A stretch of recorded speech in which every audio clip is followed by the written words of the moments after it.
Well, hello, and a good Thursday to you. I've been a little missing in action.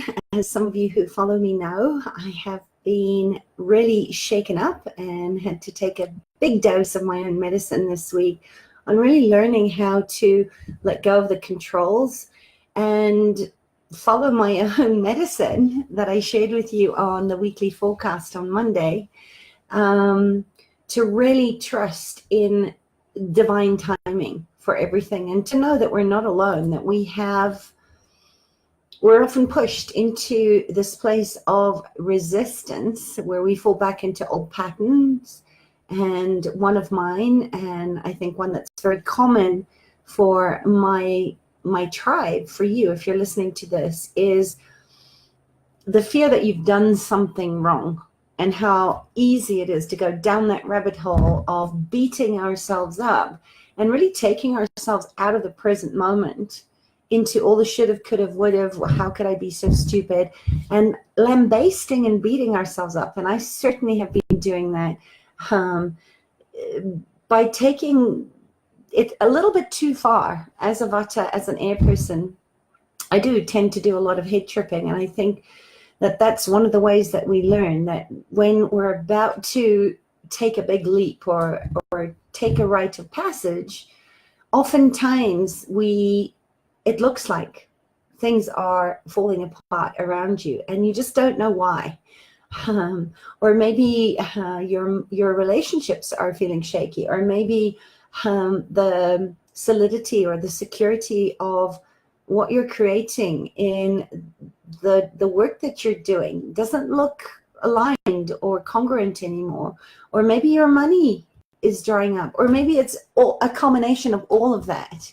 And 12/12 was a big power day. We were entering into that big portal, the last leap of 2018, and again, a culmination of that 1/1 energy, where we started the beginning of this year of the dog, which was about loyalty to self, self-awareness, faith and trust, and all the things that dog stands for, coming into fruition, where we realized our dreams. And maybe, like so many of my clients, and certainly I always do this myself at the end of the year, is to look at what worked, what didn't work.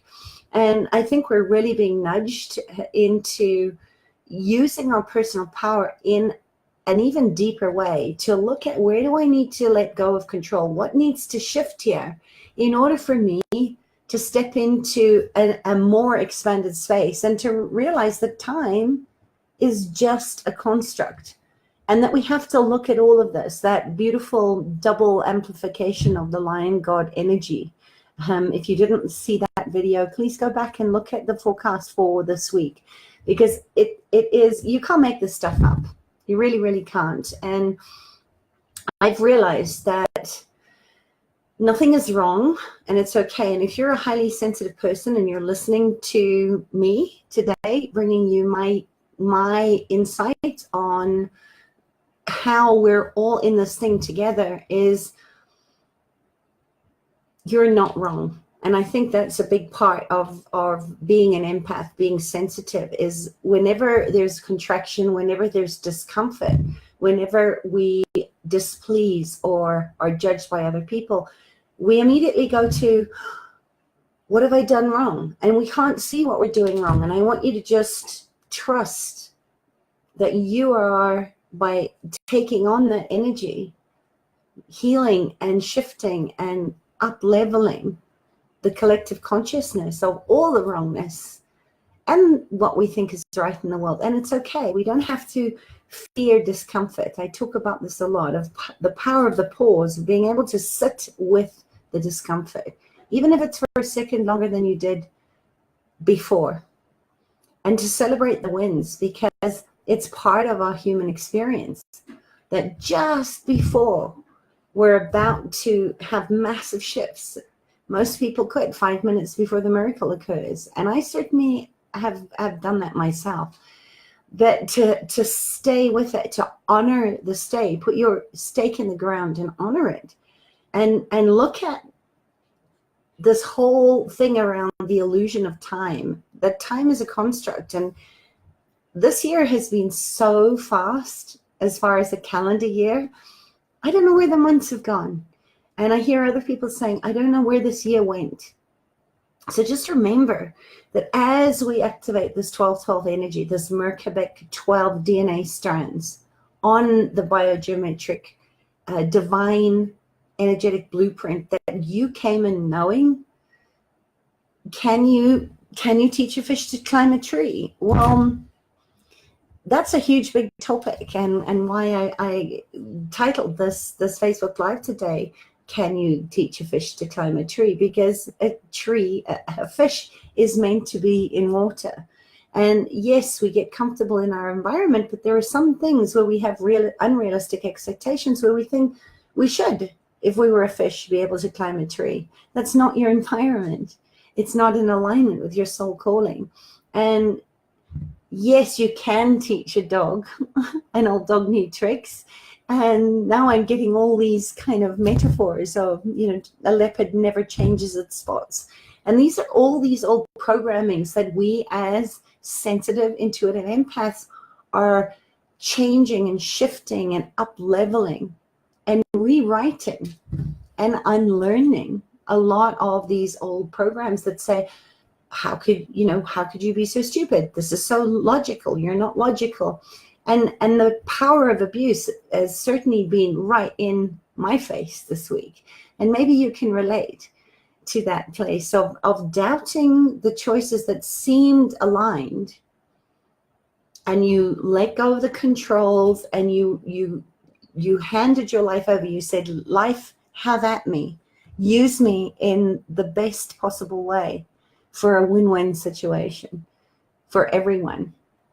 And it also reminds me of that metaphor of how the little young birds get pushed out of the nest when it's time to spread their wings and learn to fly. And how often that is inbred. It's part of nature's way of pushing us out of that space of discomfort, because we get held back with all the inner saboteur voices and all the other buts that get in the way of really stepping into our soul's calling, our soul urge, why we came into this body, and to have a human experience, and to recognize that we all have a miracle within. There's no sacrifice required. And I think this is the big part of the message today, is there is this energy of following the natural rhythms. The lioness that came up on Monday was really about the gift of camouflage, to know when is the right time to take the leap, and know that when you leap, you can either fall or you can fly. But it's in our nature, just as it is in the nature of all species, to thrive, and that it's built in. We're wired to thrive.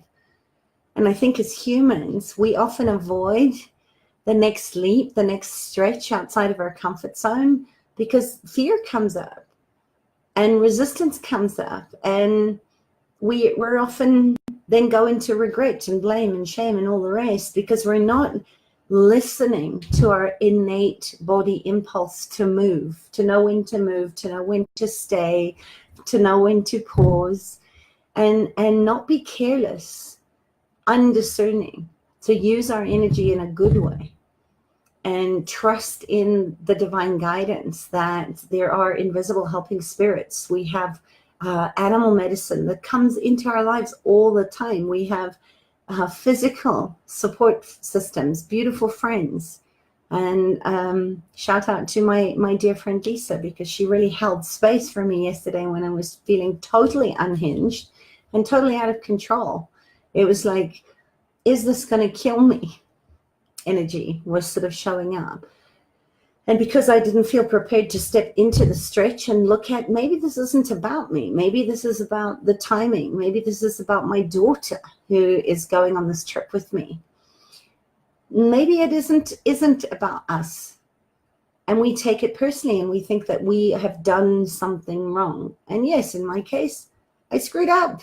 I should have checked that my Irish passport had 6 months worth of space in it before it expired. And for some reason I didn't.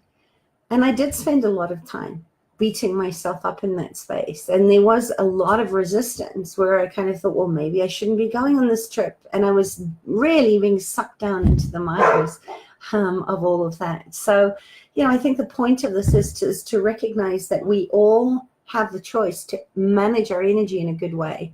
And we need a certain amount of personal discipline and order. And this is this time of the 12-12 that's asking us to look at our relationships, not just with ourselves, our interrelationship with other people, with our family, with our personal commitments. Look at, what are you committed to? Where are you still having that trickster prankster energy like me? It showed up again today. That's saying, don't just look at the negative side of the energy. Look at the medicine of trickster, of coyote, for example, of the ability of a fish to be able to breathe underwater and to move really, really quickly and use that art of camouflage in the oceans as well.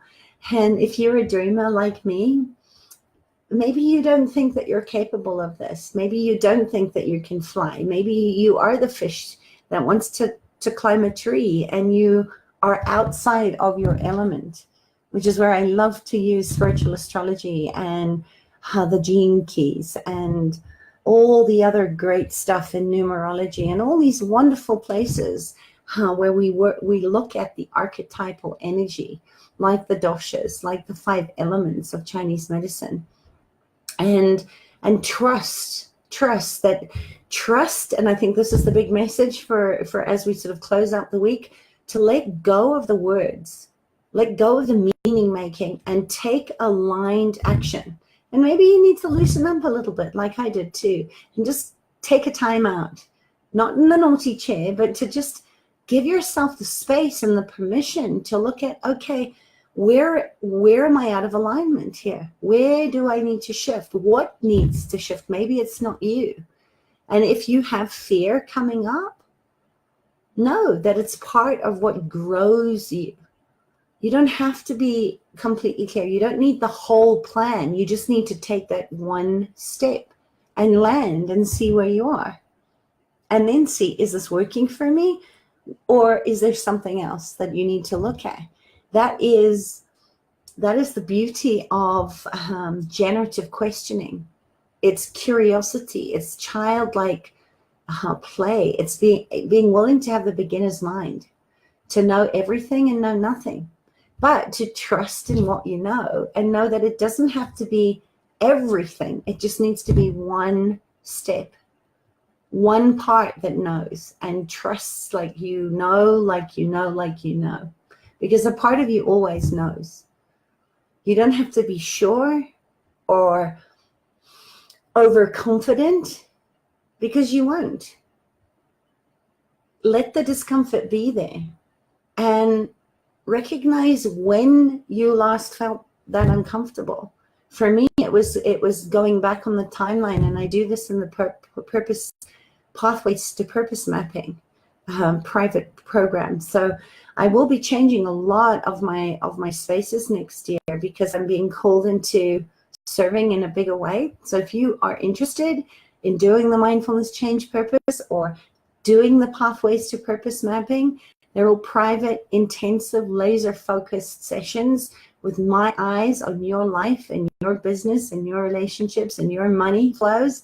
And we do a lot of that karmic clearing as well.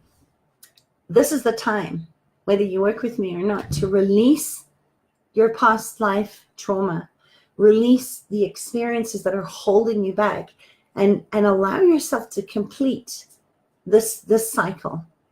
Walking the spiral path, you know, it never completes. It's like a circle. There is no beginning and no end. But there are phases and seasons for everything. So we need to integrate that right now by identifying, first of all, naming it, loving whatever arises, being honest and truthful to ourselves about what is going on, and looking at what needs to shift in a good way so that you can expand and grow into a bigger container. And I'm seeking out those containers. I know I need to take a sabbatical. I need to take time out to just focus on me without the charge of it being selfish, trusting that everything is in divine order. Everyone will be fine. And follow the path, put my words into action. So if you're feeling like you're stuck or you're feeling like everything's gone pear-shaped, breathe. The power of breath is incredible. And it moves us. Just as when you focus on your breath, you don't have to think about it after a while. The nature takes over. It's the ebb and the flow. It's the wave analogy of the wave is still part of the ocean. But each wave that crashes upon the shore, which could be the challenges that you're facing, just like I am right now, are taking you into a new way of being. And the rhythm of the breath never ends. You know, the one thing you can trust is that as long as your body is vital in its life force, that you're managing your energy, you're going to breathe. Even when you're not managing your energy, your breath, it's like you can't stop breathing. You hold your breath. Eventually, your body makes you take a breath because its only purpose in that moment is to keep the physical body alive. So look at how nature always takes over and how the soul always leads you, screaming and shouting and kicking or not. You know, it's not always a comfortable process, but it impacts us in a very, very profound way. And we need to learn to use our energy, manage our energy in a way that we are self-driven, we are self-disciplined, where we're standing up to who we are being in the world. And that you don't need to know the whole story. So many times we don't move, we don't leap out of the nest, we don't try and climb a tree unless we know what the outcome is, right? The predictability that is part of our wiring. The reptilian brain, it wants predictability, it wants structure, it wants order. But even in chaos, there is order. It's called, you know, it's the law of chaos. It's the chaotic nodes that actually stretch us. And I certainly know that every time, and not always, but most of the time, my greatest expansion, my greatest growth points, my greatest lessons learned, my greatest traumas released have come through those moments when I was able to stay in the discomfort. And that doesn't mean that I didn't totally wobble and fall off my path over the last couple of days while I've been trying to sort out my story and my physical problems. But I think it's important, and what I've certainly learned is you have to at some point know you're doing the best that you possibly can, and what is happening now is totally out of control. And I use that example of my visa. The visa's approved, but it's going to take as long as it takes in order for me to get the courier to deliver it to me. And if that means I need to change my flights, then I need to let go of the trauma and drama, and I didn't want to. And I certainly had a lot of external judgment from my husband and my daughter and everybody else about how could you be so stupid. So there were a lot of vows that I realized needed more clearing on around, especially the vow of never being told that I'm being stupid. Maybe you can relate to that, and I'd love to know in the comments if you're kind of getting what I'm putting down right now. Because we're in this huge power month of stepping into our personal power, giving ourselves permission to say yes, and also knowing that on some level it's not personal. On some level, as a highly sensitive being, if you're feeling like you are wrong, that there is something to fix, see that as a gift. that you're actually moving and shape-shifting and transmorphing and transmogrifying and transmuting those lower vibrational energies that you are feeling as an empathetic, all feeling, all knowing, all seeing, all being, beautiful human being, not just for yourself, but for others as well. It's the evolution that we're all part of, and why collaboration at this time and mutual regard and mindfulness are so important if we're going to get through this and learn what we need to learn and trust in the universal laws as this deep, deep, deep source of energy that is within us. It always has been. And again, I come back to this theme of sacrifice, which I know only too well. It's been a lifetime upon lifetime lesson for me, and one that I'm still deepening into alongside with you, to trust that I am enough. You are enough. Trust that you are enough. And if this is just a little reminder, I hope that it's landed with you, because you are being primed right now, as are all of us, to take the next big leap. Don't set unrealistic expectations. You're not a fish that can climb trees. You're not a bird that needs to be kicked out of the nest, but you may have been in a position where you didn't have primary caregivers to teach you how to feel safe. And it brought up trauma around abandonment. It's a very common theme, or rejection, or persecution. All those sort of archetypal energies are very much a human condition. Animals in nature that are not affected by our energies and our thoughts and feelings and emotions, they don't get sick. They don't get ulcers, because they are always present with what is. And there's this innate drive underneath that if there is a drought, if there is a lack of food, they don't think about, oh my gosh, now's not the time to have children. They just, their system, they automatically, their bodies know what to do, and they don't have babies in a drought.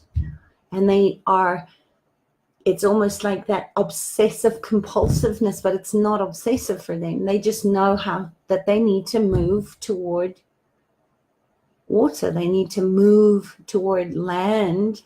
And this is the migration that we see, and which we have, as human beings, have really interfered in, that sort of natural migratory path of following the seasons, of following the water, of following the food, by putting up fences and interfering with those energetic grids and ley lines. And remember, our meridians, our chakras, our veins, our arteries, all the pathways in our body are like those energetic grid lines that the animals follow. And there are power points, and we just need to remember how to tap back in to those power points, because as part of nature, our energetic grids and ley lines are on our meridian pathways, and in our chakras systems, and in our body systems, and in their ability to communicate clearly and succinctly with other body parts, cell to cell, and space to space, the spaces between the cells.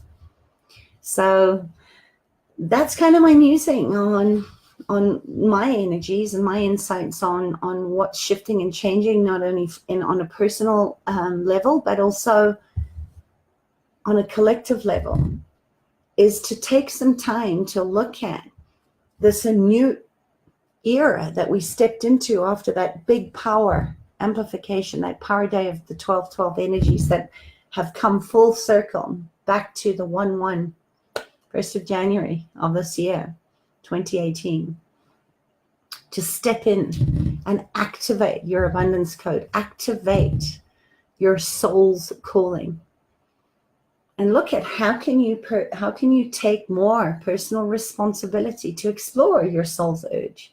Where are you going? Is it in alignment with your soul's desire or not? And remember, we're just coming out of the Saturn energy. And if you think about Saturn, the planet, it's the only one that has the ring around it. And again, very personal to me.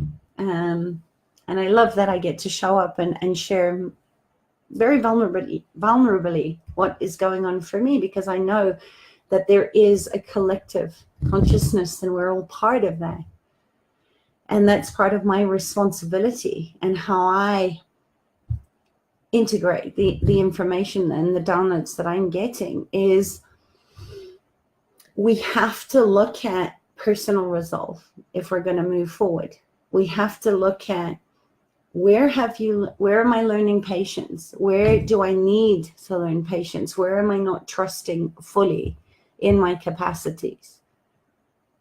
Even though it's uncomfortable, to move and follow my body's natural impulses. And I think this is where communication has to be authentic. The soul, just like animals, they're exact. They don't mess around. They're to the point, and our soul is like that. It's the clear voice. It's the quiet voice that eventually gets louder and louder, just as our body screams at us when we're not listening to it, when it's saying, hey, could you look at this? Something is out of order. That is the natural flow. And this is where we're being called into letting go of the words, of the meaning making, of the overthinking, of all that air, all that vata energy where we're head tripping. We forget that this is the rider and our body is this beautiful, powerful horse that is always taking us toward our personal freedom, or our version of what success looks like for us, or love looks like for us.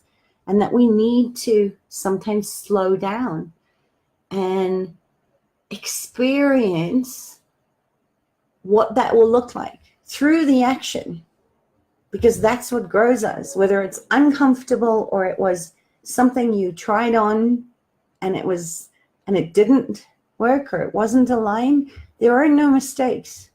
Every day as the sun sets, we get to say goodbye to the sun and hello to the moon. And it's kind of like hitting Control-Alt-Delete on your computer. And something that is part of the Parama Advanced Body Talk that I practice, it's called a defrag. And we go into the nervous system and we ask if it's a priority. Are we fragmenting this, breaking it up? Or do we need to defrag this certain event or experience or holding pattern in the body? So trust what you know by doing it. That's really the energy of this. And to look at what are you ready to let go of in your past life experiences. I've had a lot of old patterns coming up. Even though I've been doing this work for years, I've still had a lot of these old pattern repeats showing up. And it's been incredibly uncomfortable. And it hasn't just been coming from one area. Literally the shit's been hitting the fan in every single direction. And today I actually got to give myself permission to lovingly hold myself in that space and ask for help. I think every healer, everybody out there, especially if we're highly sensitive, it is a conundrum sometimes to know, can this person hold me? Can I trust this person to hold me? Is there confidentiality there? Can this person see me? And I'm so, so grateful that I actually said yes and booked a session and went to see an incredible healer today, who works in a very similar way to me. She's an auditory processor. And it was just like, there it is. I don't have to hold everything myself, and I do not need to sacrifice any longer. I'm not saying that it's all going to be clear. And I think that's something that we're all learning, is it doesn't always show up in one way. Absolutely, Alan. Abandonment's a huge one. And it has been crazy. So just breathe. Just breathe. And if I can help you in any way with Max, please just PM me. I'd be honored to support you in that. Because of course our animal companions who are so close to us, they will take on what we are unable to process ourselves. And in fact, I was with a client yesterday who lives in a complex, and I think for them, as these beautiful energetic healers, cats are so able to hold these denser energies, that what a lot of people call dark energies or negative forces. They have the ability to see them. First of all, they see spirits a lot faster than we do, but their little bodies can only take on so much. And one of my clients who lives in a complex, her cats have been terrorized by another cat in the complex, whose people are not feeding them and are doing a lot of occult, sort of dark energy. And I said to her, you know, as much as I know that we don't know what we're capable of. And I think, again, it comes back to that compassion and that empathy for, we don't know if we were in that situation. We're going to find food wherever we can. And whether that's inconvenient or upsetting to us or our cat, that cat is doing what it needs to do to survive. And yes, it's uncomfortable. And yes, we're looking for a win-win situation in that. So I'll let you know how that goes, because I spent some time connecting with the cat today and also using that killing energy to show him the consequences of what's going to happen if he continues to beat her cats up and eat her cat food and spray all over her house. And if you haven't joined me over on my animal communication page, and you're an animal lover, I highly suggest that you do that, because there was one whole day of that 5-day mini series where we went deep into how to communicate and how to be in mindful regard, and also come up with a win-win for animals that we perhaps deem, or insects that we perceive as pests that we would rather not have in our house, or the ants in the sugar bowl, or the bees swarming through the house because you're burning lemongrass. For me, that's happened too. And it was as simple as just making a flower bed that was full of wild flowers for them, because with the drought, the bees are starving. They're having a really, really hard time in finding that pollen. So I digress a little bit, but I just wanted to show up today. I had no internet again yesterday, and that was another thing. It's just everything, Alan. I totally relate. It's just everything.